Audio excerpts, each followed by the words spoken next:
I would like to call upon the moderator for our next panel, which is Managing NMOSD and MOGAD, Addressing Symptoms and Co-morbidities. And we have an all-star team to lead this discussion.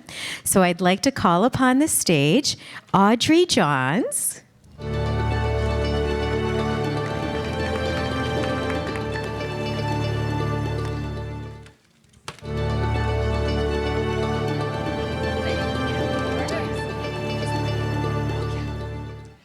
And then I would like to introduce my same team. We're all part of Hoag Hospital in Newport Beach, and we have one other speaker who will introduce you all too, so if everyone could come up here. Basically, our theme is the importance of the interdisciplinary team with NMOSD and MOGAD. And I think it was beautiful the way you all presented your experience, and that the clinicians are just a small piece of the puzzle when it comes to treatment. Because the most comfortable section is you're in the hospital and you have all the resources you need, and then you're discharged and you're kind of like left out into this abyss of, you know, where do I go to get therapy? Where do I go to get rehab? And so we're going to talk about in our experience, how we collaborate. I almost Take said. one chair off.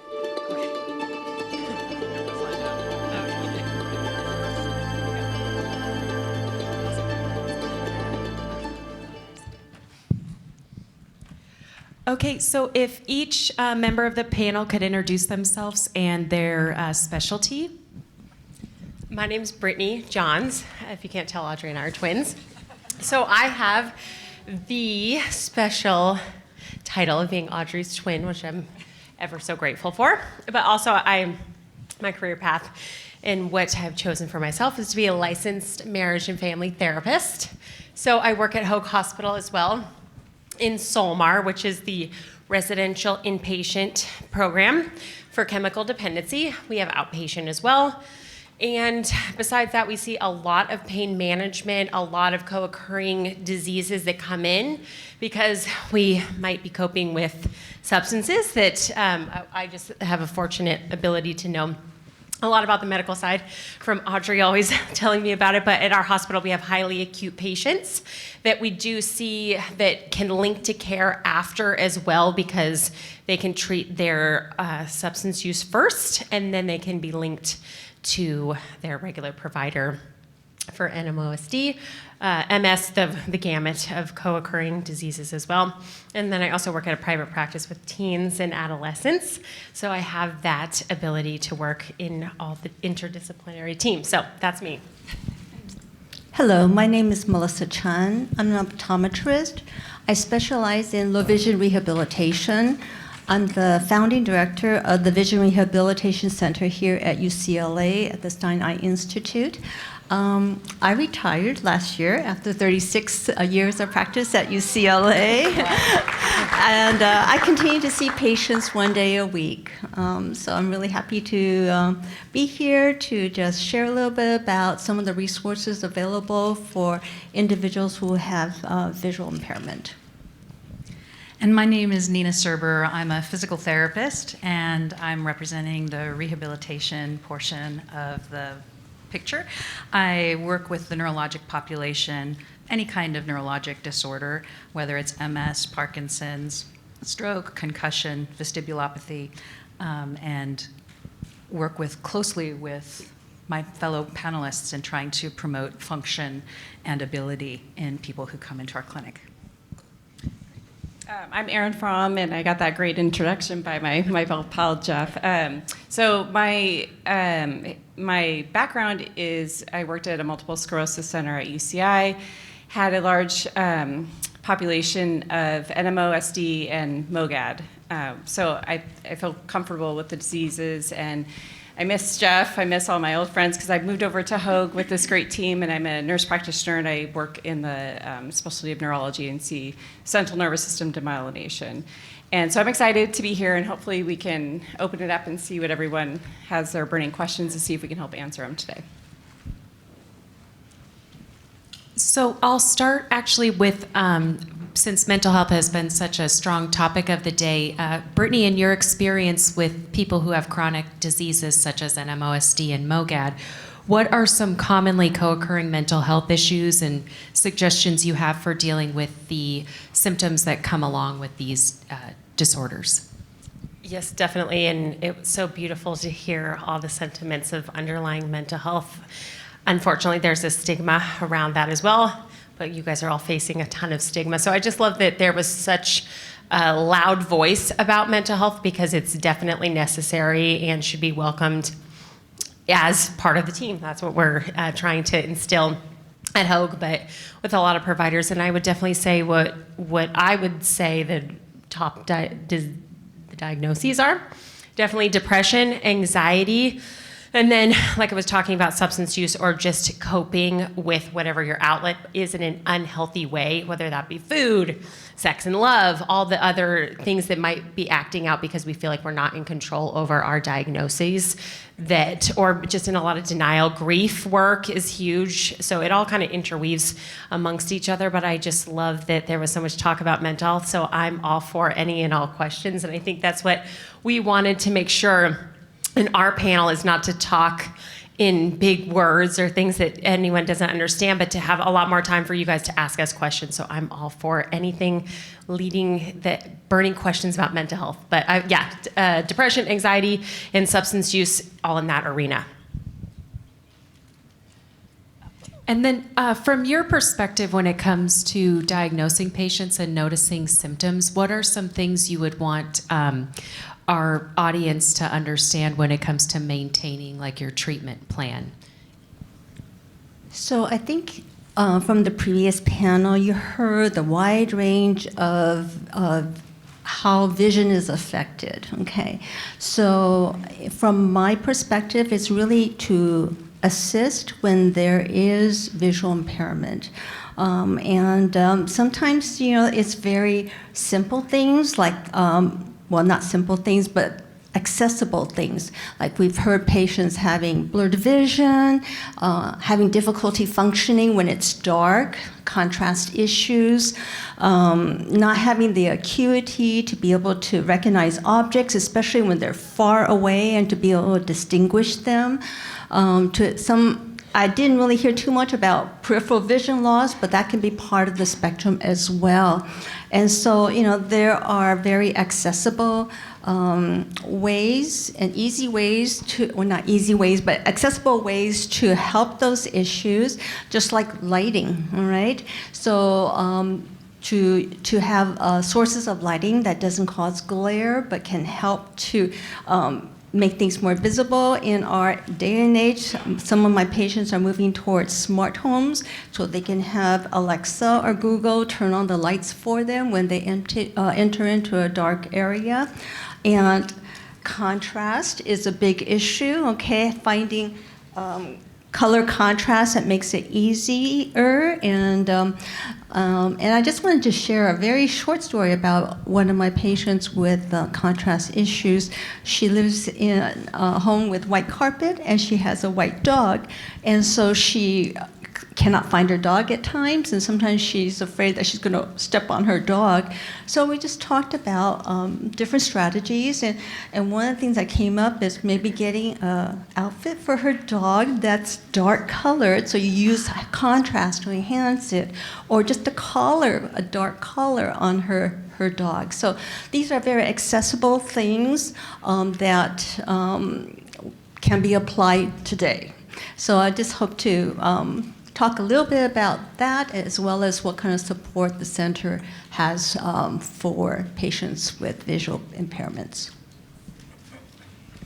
And then, Nina, from your perspective, how can those people gain from physical therapy and rehab who have been unfortunately diagnosed with NMOSD or MOGAD? Well, I guess the thing I love about my job is that I'm all about trying to help the folks I work with do what they want to do. And oftentimes they've had so many doors shut on them. How can I promote energy? How can I promote endurance? How can I promote strength? How can I promote your goals to get to a field and watch a game? How can you go to a concert and have the endurance to walk to wherever you need to walk? The treatment is individual. It's specific to the person in front of me. And I get to spend a lot of time with with you all in a way that allows us to really connect, and that isn't always available with other healthcare practitioners. So that's kind of the point of OT and PT in particular, is to help the people in front of us do what they want to do. I think if everyone's okay with it, we can open it up to questions, because then you can ask each specialist, your personal questions, and we can advise you on resources or suggestions, things like that.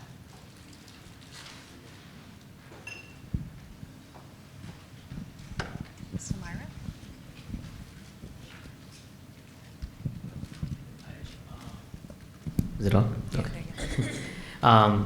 Thanks for being here, and I want to thank the patients from earlier as well. Thank you for all that info, and the doctors as well. So my question is, when I need to search for a specialist like in mental health or urologist or physical therapy, do I need to seek out if there's any that specialize in these conditions or neurological problems? Because I know I've seen an ophthalmologist before, and now I'm also seeing a neuro-ophthalmologist. So there's another specialty under that specialty. And yeah. You go for the vision part.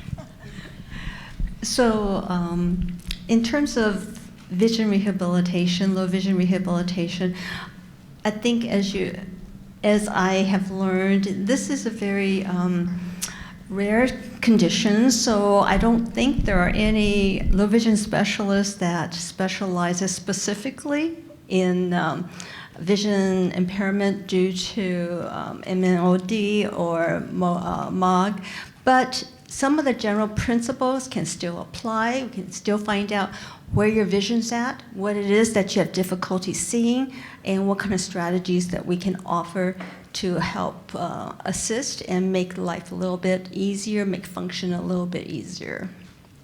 And just from our perspective too, it's usually a team approach. So with neurologists, we always recommend like neuro-ophthalmology as well.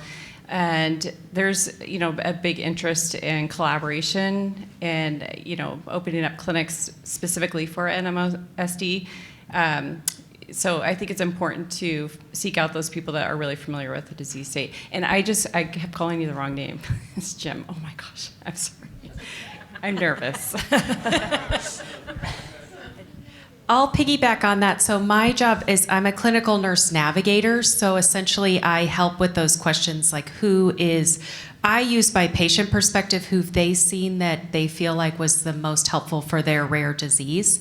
So I can actually give you my card. I live in Orange County, but I essentially kind of have a far-reaching, so did Erin from UCI, on recommending specialists who we have a good relationship with and understand. I know that's part of the frustration. You have a disease most of the time no one has ever even heard of, so you want someone who understands, symptoms, treatment, and then that little bubble of clinicians that can care for that. So I can help you out after if you want. And go ahead, Nina. And then I'm just going to say briefly from a rehab perspective, particularly with a neurologic disorder, I would recommend that you would look to a hospital-based outpatient clinic that addresses neurologic dysfunction, because you'll have PTs, OTs, and speech pathologists who handle those types of diagnoses. And just to touch on mental health, yes, we all have training in every arena. Like we have to take multiple classes and have 3,000 hours of supervision. But I think Dr. Jasam actually touched on this too.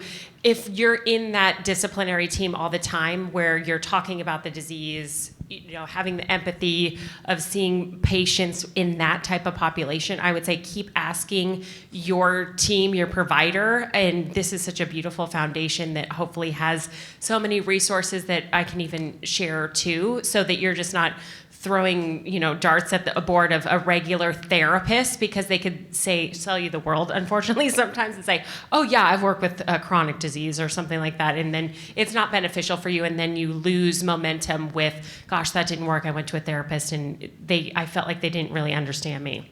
So I would say lean towards the arena of like this foundation or your providers of who do you go to that's a good therapist that knows a lot about chronic disease and more hospitalized setting. Sorry. I actually had a question for the mental health part.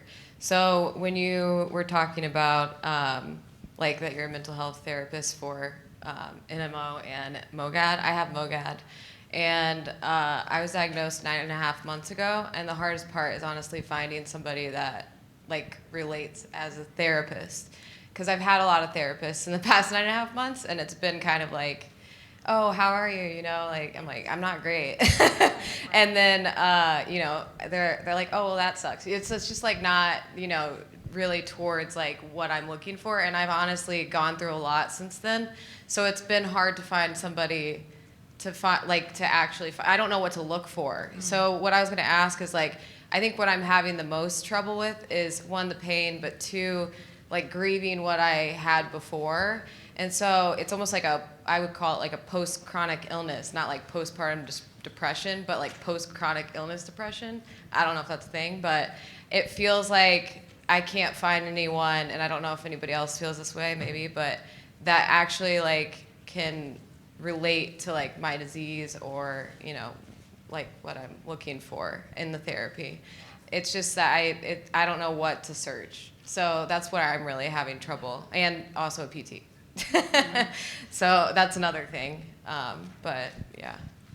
And I think that's a very common occurrence that I hear a lot.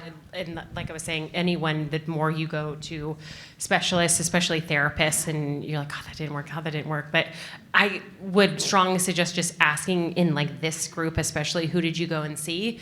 And then also just on particular groups that you're speaking on, I think even grief would be something that would be pertaining to it. But you're right, you don't just want to land in that you don't even resonate with that type of group about. So asking in the arena of this, like this foundation or your doctor, especially, to give you links, and just keep asking, because you're right that and the financial piece of it is difficult too. Like the private practice that I particularly work for, we do an excellent job of doing sliding scale, because insurance is not everyone's best friend, and mental health especially, unfortunately. And then you don't want to just land with a generalized therapist who, like you said, is just giving you lip service, and you feel like you're not gaining anything. So it takes a few therapists to get through. And also, you're right, just the general purpose of talking about the fantasy of life that's changing for you, and sitting in that, and not having a therapist that wants to just jump past it as well because of their own insecurities. I feel you on that. So definitely helping out in that way, but it's a journey to find a proper therapist. Also, sorry, that's our number one thing that we hear. And working with a large population of multiple sclerosis too, we relied on the foundation, or the society, sorry, to provide those resources, because that is the number one thing I think from all of the providers, that we just want mental health resources for our patients, and it's really hard to find. It is. So your struggle is real, and we get that. So what I have found is working with a group of neurodegeneration like people and services. We have psychotherapists that specifically deal with neurodegenerative diseases. Say that 3 times. But it makes a difference versus just the will-of-the-mill like therapy session. So finding an institution, I don't know where you live, but if you can hone in on something that really specializes on that, then I think you'll get somewhere. And I think you mentioned I call it living now with chronic disease. So you're grieving the past of someone that you knew, but now you're finding a new normal, right? And living with that, you have to find a way to deal with it. It kind of feels like the world's moving around you, but sorry, it kind of feels like the world's moving around you, and you're just kind of here, like and so it's weird. But yeah, sorry. No, I was going to just say also, like, we end up with FOMO. I can't look on social media sometimes. It's very hard to see everyone going on with their life, especially when I was first diagnosed. And being involved with CEEAA and other, this whole world has helped me actually to kind of get past that sometimes. And also, I think it's so complicated. It's not just mental health, but we have so many factors that weigh into our lives with the medications we're on and the disease itself, and that even going to I've had knee issues and they think I'm old, I have arthritis, But no, I was falling because I was on prednisone, losing my balance, and it's numb. I have nerve damage from being paralyzed from transverse myelitis. But a typical doctor doesn't really know that unless you tell them. So it's very hard to just go to any doctor necessarily, and you have to find a specialist almost that understands, or hopefully a doctor that will understand what you're telling them. And I've been lucky with that, but there's just so many factors, and I don't know, I think that's a great point that she made about how do you find a therapist that really understands what we're going through? Because I have PTSD, I have so many issues that I've been able to get past, but they're still with me as well, and I just hope everyone can be at peace with this and find their own way. Hi, my name's Mike. I'm back here. I have a diagnosis of MOG, and I'm originally from Boston. I met Sumaira there. Hello. I've moved out here doing a degree at USC. So I have a question about the interdisciplinary nature and connections you all make between different providers. In my experience, one of the biggest issues that gets in the way of my everyday life is bowel, bladder, and sexual function. So urology, GI, and I don't actually think there's any representation of that on this panel, is there? Well, I mean, as a nurse practitioner, that's okay. exactly what I deal with is Got symptom it. management. I think that was a big portion of this. That's why we opened it up to everyone, because I wanted that to come up. Bowel, bladder, sexual, dysfunction and that type of thing. Those aren't the things that are typically brought up with neurology all the time. Yeah. But with a specialist, that's absolutely on the list of things that we talk about. Yeah, so my question, so I had a really bad attack in 2013, and it wasn't until 2020 that I realized that there existed pelvic floor physical therapists. So I wanted to mention that and ask if you all connect people with that sort of help, and maybe you could talk about that a little. Thank you. So part of rehabilitation is pelvic floor rehab as well, and there can be discrete clinics that address that, but at our facility we also have pelvic floor clinicians and practitioners, and if you're hooked into a hospital-based area, then your physicians and your treatment partners will be able to direct you towards clinicians who can help you out with that. I would think that you would get the easiest one-stop shopping if you're working with your medical facility. You've got some fine ones here in LA. Michael, I'm so glad you asked that question because mine is a bit of a follow-up to that, especially for those who are newer to these diagnoses. What are some other ways to manage the incontinence? I was going to say front or back, but that's not appropriate. But you know what I mean. Urinary bowel. We just heard about the pelvic floor, therapy, but I know that there are some medications you can take. You can do Botox. There's Intercept. So can someone speak to all the different options for incontinence? I don't know if the eye doctor wants to talk about that. I'll take it on. No, absolutely. You're absolutely right, and you just touched on all of them. So medications, unfortunately, for bladder control specifically have a lot of side effects. I'm sure there are a number of people in here who have tried them, and they know that they give you a dry mouth and feel kind of crappy with it. So that's a thing, but we have to kind of go stepwise through insurance companies, too, to get some of those better drugs approved. There is bladder training, that's a thing, and that's why we often involve a team approach, like with urology, if we're just not getting anywhere with our treatments. In addition to that, like water schedules, bathroom schedules, the bladder training, and then if you're just, too far beyond, then there's Botox treatments. So who wants to get Botox in their bladder? You'd rather have it somewhere else. But it's very effective at, to truce your muscles and that type of thing. And people have success with that. They also have other therapies, more sophisticated therapies for that. It's not the end of the road if you have a bladder issue. It stinks, but it's something that you can get taken. You need to talk to your doctor about it and be really open. Same with sexual dysfunction. I'm glad you brought it up because that is a big thing, and not even some of your old school neurologists might not bring that up, but erectile dysfunction and, for women too, for not being able to have an orgasm, those are things that we can talk about and figure out in clinic. And along the lines of bowel dysfunction too, there are treatments for that. And again, involving GI. So I know it's a lot of doctors, it's a lot of mix, but if you have a good team, we can come at this from a comprehensive approach. So, when there is such a robust multidisciplinary care team, what does good look like in terms of communication between everyone, and what's the role of the patient in making sure that that's also effective? So I'll speak to that being a navigator, because essentially I wish everyone had my role. I'm kind of the roadmap between the questions and the answers. We lean a lot on Epic. Patients can send us messages, which I can forward to Erin or Nina or even our mental health specialists.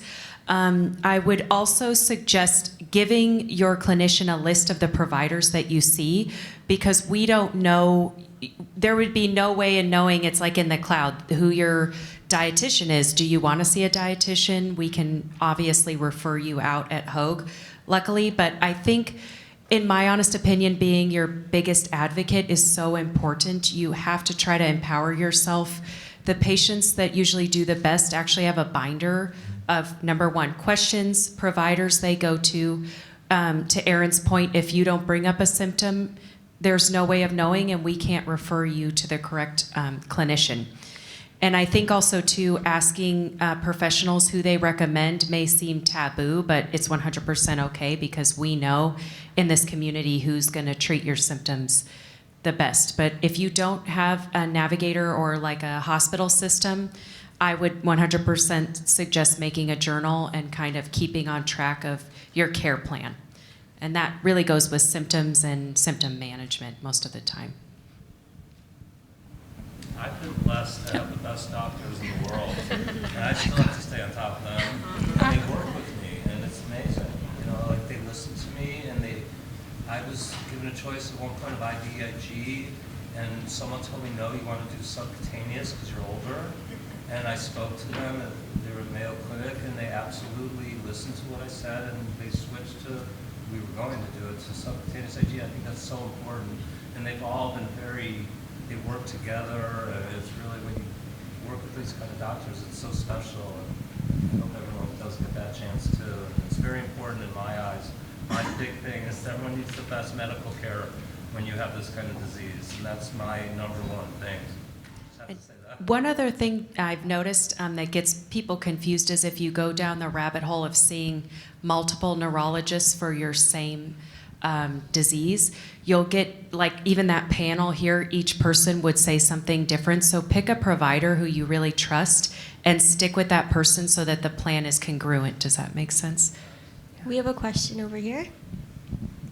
Hi, thank you for all those answers, because you've answered a lot of things that I have. I am a patient with NMOSD, and just 2 years been diagnosed. But I think the frustrating part for me is, is when I first got diagnosed. And I've gone through all the things that a lot of people said here, from in the beginning to, the grief and all. So, going into the doctor's office, I am here with UCLA.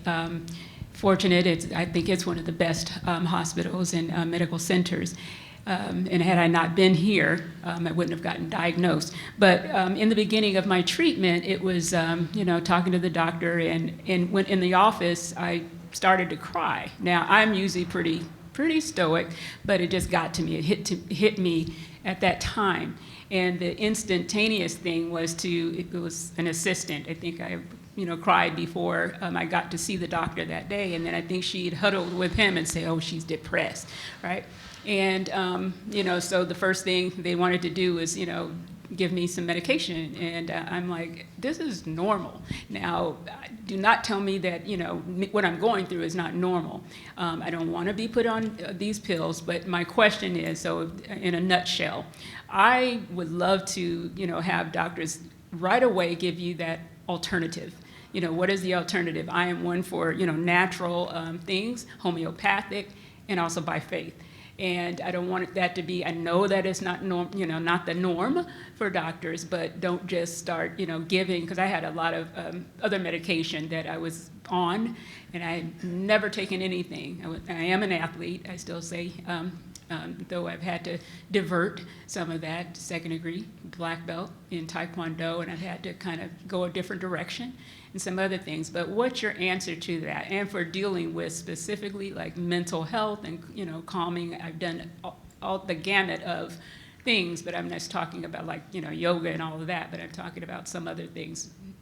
Talk on that? Yes, definitely. And that's a whole soapbox that I'd love to preach on for a long time of medications, finding a proper psychiatrist that I absolutely 100% agree with you is instead of jumping right into psychopharmacological intervention, it's yes, you're in a very difficult phase of life with a very debilitating diagnosis, but also what's your level of ability to cope with it? How can we aid you with that? How can we sit with you and cry about it and not be like, oh, hurry up, we have to diagnose them with depression. I feel you, I hear you on that, but also it's finding a good psychiatrist too that will allow that 6 months to a year to kind of see how you're coping with non-medication assistant. But if you're still, not being able to function in proper day-to-day abilities where you would need an enhancement with a antidepressant, then absolutely you wouldn't. I feel like you'd feel more comfortable with that than as opposed to just throwing a script at you. So I'm not sure if that answers that, but it's finding a proper psychiatrist that has a heart for going through the psychotherapy first, and then that team needs to work in conjunction beautifully or it's not going to work either. And then as far as self-care, I love that question that I think they were asking the patients or the foundation about, but it resides with everyone. I mean, equine's beautiful. I've seen it work in ways with the most harsh people who have the most rigid ability to let anything out. And I'm like, dang, I've seen them in equine and they're crying and just letting it go. And then they get back to their veneer of, I got to be a tough, man or woman or whatever it might be. But I think it's beautiful to do that outlet with equine or animal assisted therapy.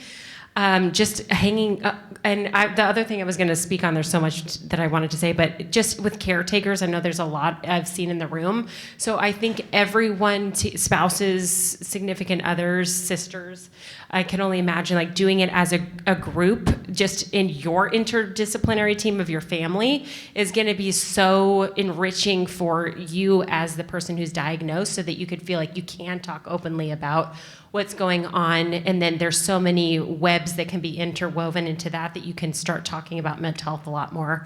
But there's so many coping skills. I mean, meditation, higher powers, fabulous, right? We can't discredit that by any means.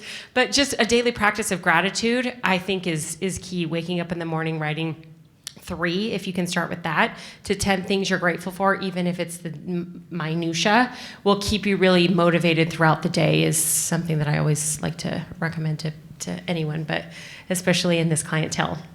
Also, I just want to add too, because you showing up in the doctor's office and crying doesn't mean that that's how you are all the time. Right. It just, when you come in the doctor's office, you're vulnerable and you have a lot of questions and a lot of hurt, and you want you want your questions answered, and you don't always get that, right? So you're in that state.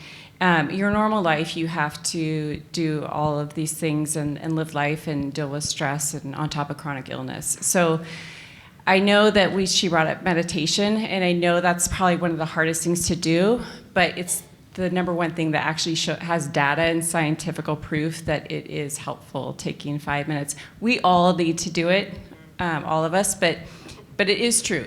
So there's oxidative stress. There's all sorts of chemical things going on inside of your central nervous system.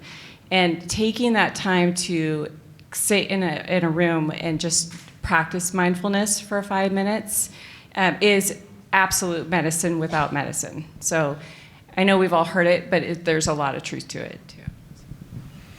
Another thing with your athletic history, exercise as you possibly can release chemicals in the brain that make us feel better. And it's oftentimes a component of therapy for depression. You're welcome.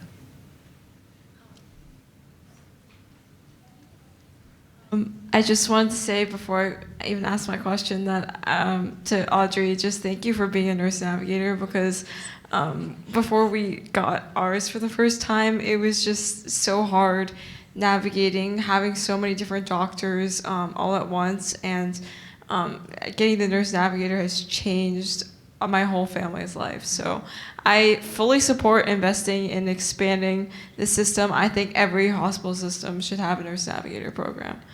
And then to my question, it was kind of just touched on, but what are some techniques? I think Brittany, you might have some for just like the in the moment, like anxiety or even pain management. I know, like any strategies that you give your patients.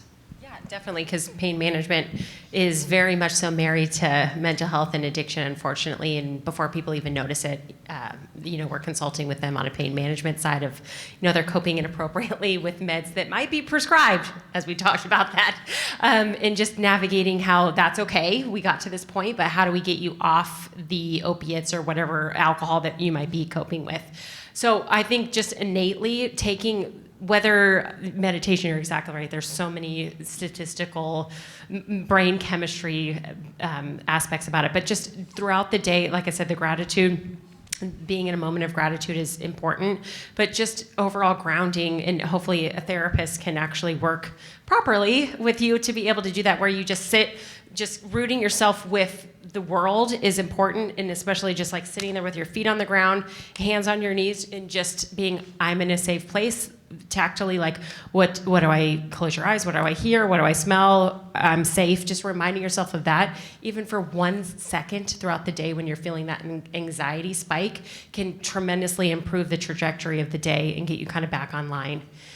But I would love for everyone to do a long meditation, like in the beginning or the end of the day. But I feel you on that sometimes, because sometimes I'm trying to meditate and I'm like, oh, what's with the grocery list? I have to go to this appointment. That moment of meditation is just important. Even if you stop thinking about your diagnosis for that 1 second in the day and recentering yourself, that's a grounding tool, is what I love to throw at patients all the time and remind them to do it. Just breathe. Yes, breathing. I work with a lot of people who have vertigo and dizziness, and anxiety is a component of vertigo and dizziness, and it can aggravate the vertigo and dizziness. So I try to address this with my folks as well and help them get tools in order to manage the anxiety and be able to modulate what I call the volume, kind of turn it down a little bit. And apps are really helpful for that. Like Buddhify is an app. It's like Buddha with an if-I on the end. And it has 1 minute self-guided relaxations, 5 minutes, 12 minutes, 15, 30 minutes, whatever you need for a variety of situations. And that can kind of be a tool where you have someone walk you through your meditation rather than just try to sit there and I don't know how to be in the moment. My mind is going off in all kinds of directions. But if someone's telling me what to do, then I can kind of get out of my head a little bit. Hi, my name is Vanya. I'm here with my brother, and we're new to all of this, a couple months in. And I have a question for Audrey. I'm just wondering, yes, Audrey, if you can explain a little bit more the role of the nurse practitioner. Are you guys like the central hub, or because I guess my understanding was that it was either like one or the other, the nurse practitioner, until you got a doctor, but that's just been our experience. I'd love to hear more about that. Did you mean? Maybe I got That's okay. Erin, Audrey, same thing. Erin, sorry. I'm their triplet. No, I wish. My God. Yeah. So mid-level providers, nurse practitioners, we're mid-levels, right? We are not physicians, but we're trained specifically to improve access to care, right? So we have a growing population, we have a growing amount of diseases, but we don't have enough access to get in with providers. So that's why we're here. We're your foot in the door, but we also do establish care with patients and continue that care. And we collaborate well with our physicians and stay up to date and being very active in research and, reading our journals and listening to our our medical podcasts, that type of thing, to stay up to date so that we're, knowledgeable about disease states and not just, not worthy of it. So, but that's your foot in the door often. And also we can provide a lot more, or we can provide a different source of care for patients.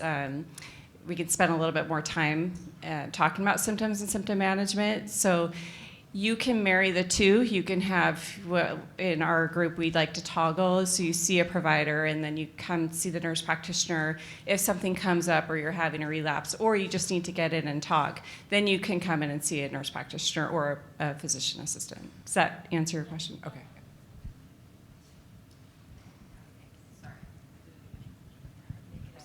Is this working? Okay, cool. Over the time. Sorry. So I had a question for the nurse navigator. So I have when I got out of the hospital, I was in the hospital for 34 days at USC Keck. And when I got out, it was just kind of like, here you go, And I went to the Mayo Clinic and all that stuff, and I ended up getting IVIG, but I didn't have a nurse navigator, and I didn't have a booklet. I was researching when I was sick.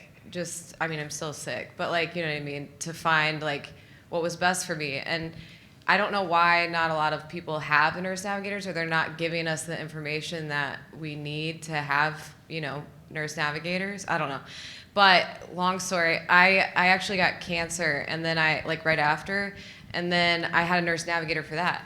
And I had a big pamphlet, and my mom was like, oh my gosh, this is awesome. You know what I mean? I mean, the cancer was awesome, but you know what I mean? The navigator part. And if I had that at the beginning for MOGAD, then it would have been way easier and a lot less stressful. So. Yeah, the idea for a neurological navigator was born out of the navigators for cancer. Actually, Erin Fromm was a navigator. She took me under her wing from UCI, but I hope that more facilities start using it, because I go see my patients in the hospital when they're first diagnosed, and then I give them homework with all of the resources that they have available. But I'm not married to Hoag, so if you ever need assistance, my job is essentially to help. That's how I've been blessed to get involved with a lot of these foundations, is they've paved the way with where we should be sending our patients. But you're right, it's a beautiful thing I get to do. I get to sit with my patients and be in the hospital with them and basically tell you all the things I wish I would have known if I was diagnosed with what you have. But same with Erin too. We're not married to the institution, so we can certainly help you out too. That's loud. I just wanted to make the comment, hearing from the patients. Most of us practicing in this area would love that every single clinic visit we do is multidisciplinary, that we give you everything you need in that visit. So I think that providers and the patients are on the same page, but our current healthcare system isn't reading the same book we are. And I just want to emphasize your powerful voices as patients can be very powerful to the powers that be. So when you're ready in your journey, not everybody's ready. You're not always ready after your diagnosis. You've got to just take care of yourself.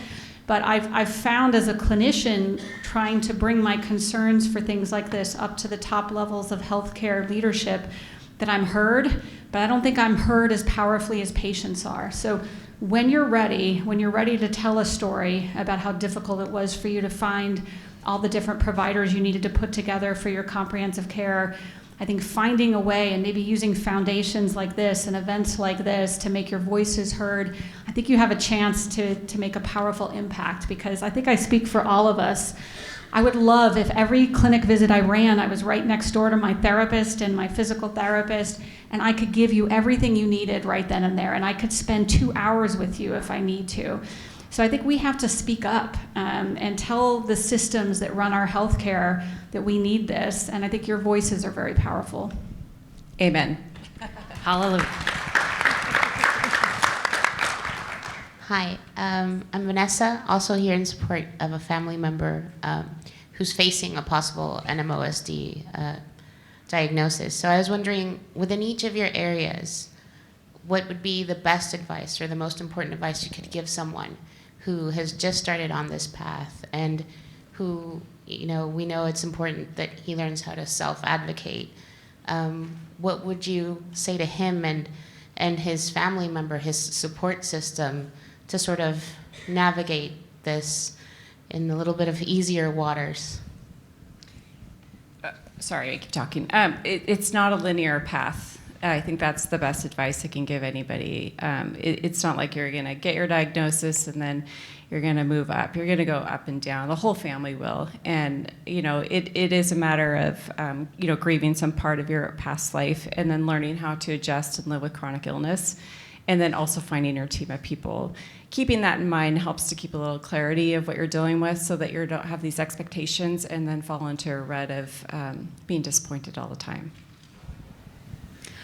From a rehab perspective, there's a time and a place for everything, and I think that you and your physician team will probably help triage what is most important when, and that we are here whenever you need us, wherever that is in your journey. Yes. Yeah. Sorry. Thank you all so much for your time. Thank you.